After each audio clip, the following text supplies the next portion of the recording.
আজ শুভ রথযাত্রা, সাথে সেই বিশেষ দিন যার জন্য এত দূর থেকে আসা। তাই সকাল সকাল আমরাও সবাই রেডি হয়ে নিলাম।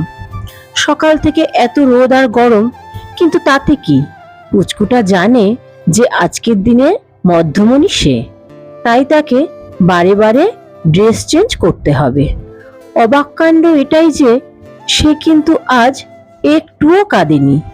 খুব ভালোভাবে ক্যামেরাম্যানদের সঙ্গ দিয়েছে, কারণ সে এটাও জানে কাঁদলে তার ফটো নষ্ট হয়ে যাবে। যাই হোক, প্রথমে তো হলদির অনুষ্ঠান হলো, তারপর মামা ভাত খাবার পালা, তারপর বাড়ির সকল বড়রা তাকে একে একে আশীর্বাদ ও অনেক ভালোবাসা জানালো। আজ সারাদিন আমরা সকলে মিলে অনেক আনন্দ ও হইচই করলাম। দুপুরের খাবার ভিডিওটা নেওয়া হয়নি, আমি তোমাদেরকে মুখেই বলি কি কি খেলাম। ভাত, ডাল, পটল ভাজা, কাঁকরোল ভাজা, পনিরের তরকারি, পাবদা মাছ, চাটনি ও রসগোল্লা।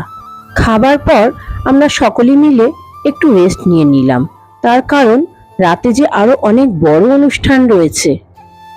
তাই বিকেল হতে না হতেই আমরা সকলে মিলে আবার সাজগোজ শুরু করে দিলাম। রাতে আরো কি কি মজা করলাম তাই নিয়ে আসছি পরের ভিডিওতে। তোমরা কিন্তু সকলে আমার সঙ্গে থেকো।